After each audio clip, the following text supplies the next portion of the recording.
آج ہم ایک عجیب اور دلچسپ واقعہ سننے والے ہیں۔ ایک ایسا واقعہ جہاں انسانوں کے نبی صلی اللہ علیہ وسلم کی ملاقات ہوئی جنات کے قبیلے سے۔ یہ واقعہ ایسے وقت ہوا جب رسول اللہ لوگوں کو اللہ کی طرف دعوت دے رہے تھے، لیکن مکہ کے لوگ سن رہے تھے مگر مان نہیں رہے تھے۔ اس وقت اللہ تعالیٰ نے اپنے حبیب صلی اللہ علیہ وسلم کو ایک اور مخلوق کے پاس بھیجا، جنوں کے پاس، تاکہ ان تک بھی دین اسلام کا پیغام پہنچ جائے۔ رسول اللہ صلی اللہ علیہ وسلم مکہ سے طائف کے سفر پر نکلے۔ ان کے ساتھ کچھ صحابہ بھی تھے، مگر طائف کے لوگوں نے بھی نبی صلی اللہ علیہ وسلم کا پیغام قبول نہ کیا۔ انہوں نے آپ صلی اللہ علیہ وسلم پر پتھر تک مارے، آپ کے پاؤں مبارک سے خون نکل آیا۔ یہ وہ وقت تھا جب اللہ کے رسول صلی اللہ علیہ وسلم نے صبر کی انتہا دکھائی۔ اس رات آپ صلی اللہ علیہ وسلم نماز تہجد پر کھڑے ہوئے۔ آپ نے قرآن کی تلاوت شروع کی۔ آسمان پر چاند تھا، ہوا ہلکی سی چل رہی تھی، اور آپ صلی اللہ علیہ وسلم کی تلاوت کی آواز روح کو چھو لینے والی۔ جب رسول اللہ صلی اللہ علیہ وسلم تلاوت کر رہے تھے، دور کہیں نصیبین، جو سیریا کے قریب ہے، کے علاقے میں کچھ جنات گزرتے ہوئے آئے۔ انہوں نے جب قرآن کی تلاوت سنی تو وہ رک گئے۔ ان کا لیڈر بولا، ٹھہرو، یہ آواز کچھ اور ہے، اس میں نور ہے، اس میں حق ہے۔ وہ سب چپ ہو گئے اور قرآن کے الفاظ سننے لگے۔ جنات اتنے متاثر ہوئے کہ ان کے دل پگھل گئے۔ وہ کہنے لگے، یہ وہی کلام ہے جس کے بارے میں ہم اپنی کتابوں میں پڑھتے آئے ہیں۔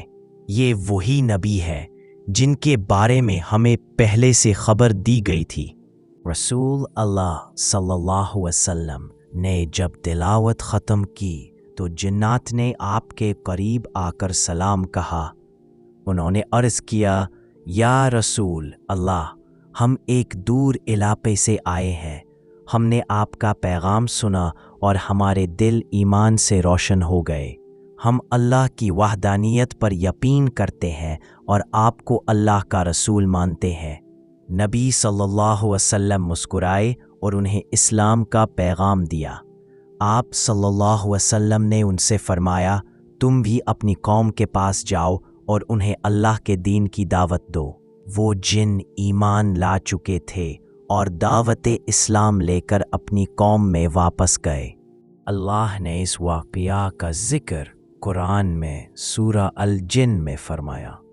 کہو، مجھے وحی کی گئی کہ کچھ جنوں نے قرآن سنا اور کہا، ہم نے عجیب قرآن سنا ہے۔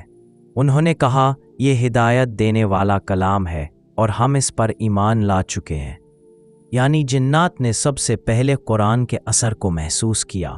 انہوں نے کسی شک کے بغیر اللہ اور رسول صلی اللہ علیہ وسلم پر ایمان لے آئے۔ جب وہ جن واپس گئے تو اپنی قوم کو بلایا اور کہا، اے میری قوم، ہم نے ایک ایسا کتاب سنی ہے جو موسیٰ کے بعد نازل ہوئی ہے، جو سچائی اور ہدایت سے بھری ہوئی ہے۔ وہ اللہ کا پیغام ہے اور اس کے رسول محمد صلی اللہ علیہ وسلم ہے۔ ان پر ایمان لاؤ ورنہ عذاب سے بچ نہیں سکو گے۔ ایسے ہی جنات کے قبیلے نے اسلام قبول کرنا شروع کر دیا۔ ان میں سے کچھ اب تک بھی اپنے علاقوں میں عبادت کرتے ہیں، اور ان کے بزرگوں نے اپنی نسلوں کو کہا، انسانوں سے دوستی رکھو، ان کا نقصان مت کرو، کیونکہ محمد صلی اللہ علیہ وسلم نے ہمیں دشمنی سے روکا ہے۔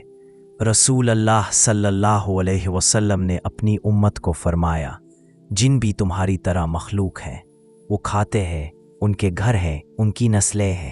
اگر تم ان کے حقوق کا خیال رکھو تو یہ تمہیں نقصان نہیں پہنچاتے۔ آپ صلی اللہ علیہ وسلم نے کہا، جنوں کے لیے ہڈی اور گوبر مت چھوڑو، کیونکہ ان کا رزق اس میں ہے۔ سبحان اللہ، یہ اسلام کی خوبصورتی ہے کہ اس نے صرف انسان نہیں بلکہ جنت تک رحمت پہنچائی۔ رسول اللہ صلی اللہ علیہ وسلم کے بعد بھی کئی جن آتے رہے۔ ایک واقعہ ہے کہ آپ صلی اللہ علیہ وسلم میں تھے اور رات کے وقت ایک جن آپ کے پاس آیا۔